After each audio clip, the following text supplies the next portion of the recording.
পরিবার পরিজনের সঙ্গে ঈদের আনন্দ ভাগাভাগি শেষে কর্মজীবী মানুষ ফিরছেন ঢাকায়। ট্রেন, লঞ্চ ও বাসে ফিরছেন মানুষ।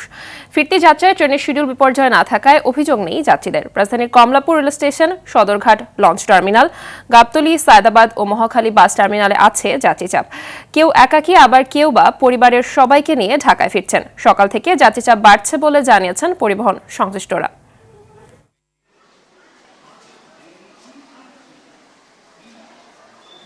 খুবই ভিড়। আমি শ্রীপুর গাজীপুর থেকে আসছি, এই কমলাপুর পর্যন্ত পুরোটা দাঁড়ায় আসছে, বসার কোনো সিট পাই নাই। ট্রেনের ব্যবস্থাপনা ভালো, বাট টাইম টু টাইম ছাড়ে নাই। মোটামুটি ভালোই, হ্যাঁ অবশ্যই পর্যাপ্ত জায়গা ছিল, কম ছিল যাত্রী চাপ, তো আসলাম ভালোভাবে আসলাম। দর্শক, রাজধানীর মহাখালী বাস টার্মিনালে রয়েছেন সহকর্মী আশিকুল আলম, সরাসরি যোগ দিচ্ছেন তিনি। আশিকুল, ঢাকা ফেরা মানুষের ভিড় কেমন দেখতে পাচ্ছেন জানাবেন, আর বাসে বাড়তি ভাড়া নেওয়ার এখনো কোনো অভিযোগ রয়েছে কিনা?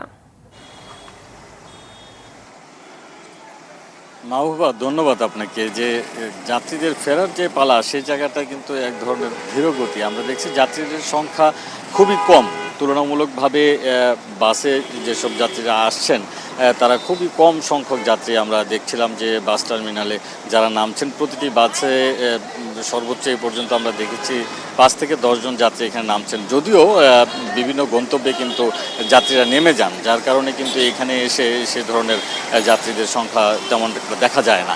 তবে আমরা বেশ কয়েকজন যাত্রীর সাথে কথা বলেছি, তারা যেমনটা বলেছেন যে শুধু বৃষ্টির কারণে গাড়ি ধীর গতিতে চলেছে, এছাড়া আসলে তেমন কোনো ভোগান্তি তাদের ছিল না। এবং বাড়তি ভাড়া নেওয়ার যে ধরনের অভিযোগ আগে আমরা পেয়েছি, আজকে কিন্তু তুলনামূলকভাবে সে ধরনের কোনো অভিযোগ আমরা পাইনি। এছাড়া আরেকটা বিষয় জানিয়ে রাখি মাহবুবা আপনাকে, যে সকাল থেকে কমলাপুর রেলওয়ে স্টেশনে যেমনটা দেখেছি, সেখানে কিন্তু যাত্রীদের কিছুটা ভিড় ছিল যারা ঢাকায় ফিরছেন। এরকম যাত্রীদের সাথে আমাদের কথা হয়েছে, তারা বলছিলেন যে ট্রেনের যে নির্ধারিত সময়, সেই সময়ের যে কিছু আগে পরে ট্রেন ছাড়লেও তারা স্বাচ্ছন্দ্যেই আসলে ঢাকায় ফিরছেন। এছাড়া অন্যান্য কোনো ধরনের অভিযোগ কিন্তু যাত্রীদের কাছে পাওয়া যায়নি। তো মাহবুবা, এই ছিল আমার কাছে ঢাকায় ফেরায় যাত্রীদের খবরাখবর।